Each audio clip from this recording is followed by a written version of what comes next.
There's something inside of me. Something that makes me lash out. Something that makes me unleash an uncontrollable rage. When it happens, when I lose control, I like it. In a world of uncertainty, where movie theaters are plagued by remakes and sequels, in a world where big budget movies can still suck, in this world we have the Blockbuster Buster.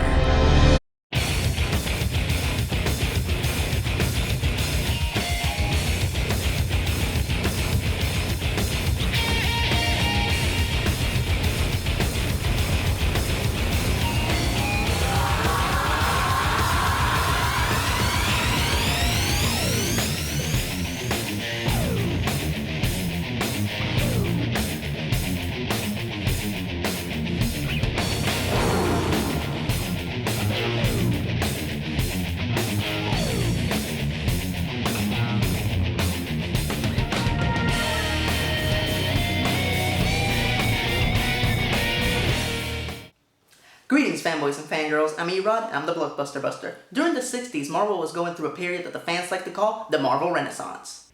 It was a time when nearly every character created by the Marvel bullpen became an instant success. Oddly enough, the Marvel Renaissance is repeating itself on the big screen, and one of the major players in this comic book movie boom is the Incredible Hulk. Originally a military scientist, Dr. Bruce Banner received a heavy dose of gamma radiation. As a side effect of the accident, every time Bruce gets angry, he turns into the Jade powerhouse known as the Hulk. General audiences were introduced to the Hulk through the 1970s television series starring Bill Bixby and Lou Ferrigno. The show was low on the action but heavy on the drama as it fully captured Dr. Banner's struggle to tame the monster within. But we didn't get a full dose of gamma-irradiated Hulk-smashing action until 2008 with the release of The Incredible Hulk. But before that movie, there was another Hulk movie, one that would make even the most tame fanboy smash everything in sight, and that is Ang Lee's Hulk. So our movie begins with Bruce Banner's father trying to create a super soldier. The military refuses to let him experiment on humans, so he experiments on himself, and inadvertently passes on the mutation to his son. The military soon catches on to his misdeeds and he gets fired. Thank God they stopped him before he did something really crazy like, I don't know, blowing up the lab. Oh my God, did anybody get out alive? Figures. So we catch back up with Bruce a couple of years later as he's working in a lab and he's not really doing much. I really gotta say, seeing you in that style. You're implying something about my health. Security ought to be beat. Hey, there's Stan Lee and Lou Ferrigno! Bruce, big day. Did you sleep? I didn't sleep. I slept okay. Is Betty here? I hate them. Hey, look, it's Jennifer Connelly. You know, she's both pretty and talented. She's a great choice for Betty. And you're gonna make it with me. Lord, we have to make a presentation on Tuesday. And you're gonna make it with me. So after 30 minutes of conversations that add little to nothing to the plot, Bruce finally has his gamma radiation accident. Finally, we're gonna get to see the Hulk. Oh, what the fuck? So while we wait to see the Hulk in the Hulk movie, we meet Talbot. Professional douchebag! Now we know Talbot wants to patent Bruce's scientific discoveries, but what the movie refuses to explain is why he hates Bruce. Did they rival one another? Were Betty's affections? Did one cause the other to lose a job? Did one of them cheat at a karate tournament when they were kids? Sweep the leg. You have a problem with that? The only reason's that he's Talbot. Professional douchebag! So after 42 minutes of movie, Bruce finally changes into the Hulk. For no good reason. The Hulk has one gimmick. Bruce gets angry, he turns into the Hulk. How can they fuck that up? No one can justify this scene to me. The Hulk. A normal guy 1 minute, a rage of emotions the next. Just like me. Okay, but only because this came from you, Stan. So the Hulk comes face to face with his antagonist for the movie. And would you care to guess who they picked from the Hulk's vast rogues gallery to be the villain in this movie? That's right, none of them. Instead, they went with David Banner. No, not him. He's pretty cool. So the hero and villain finally meet and...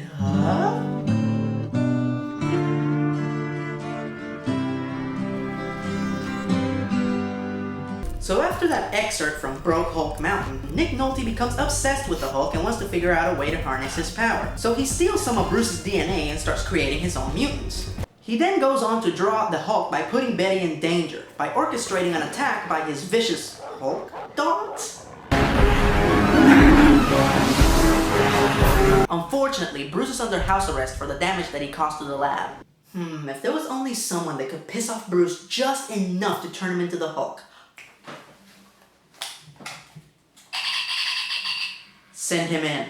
Talbot, professional douchebag! So after Talbot beats up Bruce for no good reason... Talbot, yeah? You're making me angry. You can't just have your characters announce how they feel. That makes me feel angry. Bruce turns into the Hulk and goes to rescue Betty from the Hulk dogs. And their ultimate dogfight ensues! Where exactly did he just punch that dog? They're balls, sweetheart. Really? So after the Hulk takes Bob Barker's advice way too literally, Ang Lee decides to treat us to a view of the Hulk's bare ass. Maybe you should put some shorts on or something if you want to keep fighting evil today. It doesn't take the military long to catch up with Bruce, and they go on to capture him quietly and efficiently. Wow, that was really well done. I wonder what their plans are for the Hulk now that they've captured him. They're gonna put him in a tube and piss him off? That was really stupid. Soon enough, their experiment backfires. Note the lack of shock. But they still managed to capture the Hulk with quick, hardening foam? It's secure foam, and it saved your life. According to the comics, the only way the Hulk can be strong enough to break free is if he gets angrier. The angrier he gets, the stronger he becomes. If there was only somebody that could piss him off to that level, send him in. Talbot, professional douchebag! So after the Hulk placed Tonka trucks with a couple of tanks, General Ross deploys... But the Hulk has his number. You're gonna eat lightning, and you're gonna crap thunder. But General Thaddeus Thunderbolt Ross returns the favor by giving him everything he's got.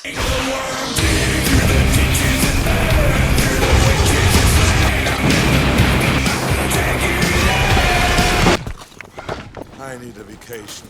So after the military doesn't even bother to search for the Hulk's body, the Green Goliath heads to... San Francisco. I was born there. And he gets there like this. I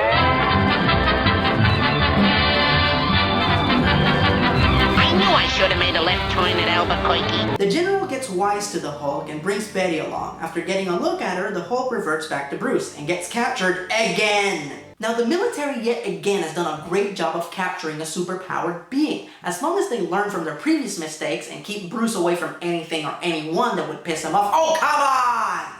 WTF, mofo, the Hulk has royally kicked your collective asses twice, and your big plan is to have him face the guy that almost killed his girlfriend? Alright, Cooney, say it. Stupid! You're so stupid! So now that the hero and the villain are together, they're gonna duke it out, right? Nope, they talk now. You know, because there's not enough conversations in this movie. So while these boring bastards are chatting it up, I probably have enough time to watch the director's cut to Titanic. So here's Nerdlinger to fill you in on what David Banner was up to.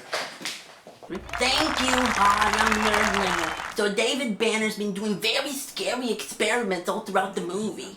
Dr. Frankenstein? No, more like Dr. Gangrene from the Attack of the Killer Tomatoes. He made a mutant rat and... Mutant French poodle. Which isn't scary at all. The troll from Cat's Eye was way scarier. Oh God, get it off the screen. So David Banner zaps himself with gamma radiation, but he doesn't become a Hulk like Bruce. He becomes a bearded T-1000.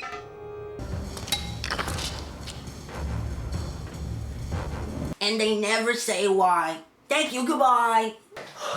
Never let go, Jack. Thanks, Nerdlinger, that was great. So after they run their mouths forever and ever, Nick Nolte decides to take a bite out of an electrical line and he turns into... Electro Man. Then something happens in the clouds, and after a very anticlimactic tussle, Nick Nolte tries to absorb the Hulk's power.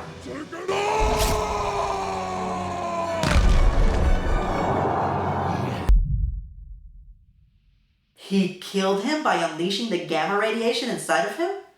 Has the Hulk ever had that power in the comics? No.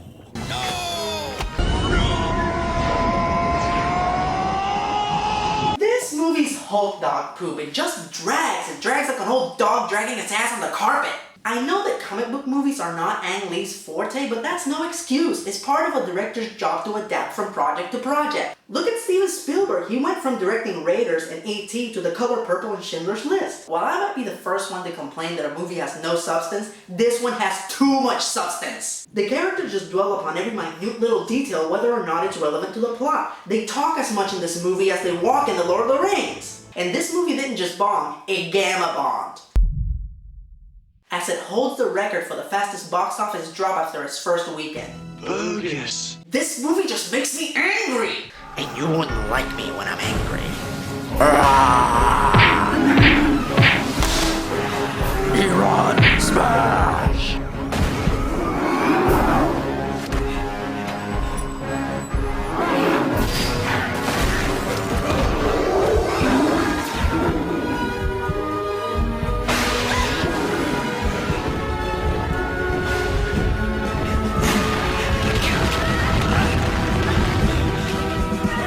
Check out my website, suckers!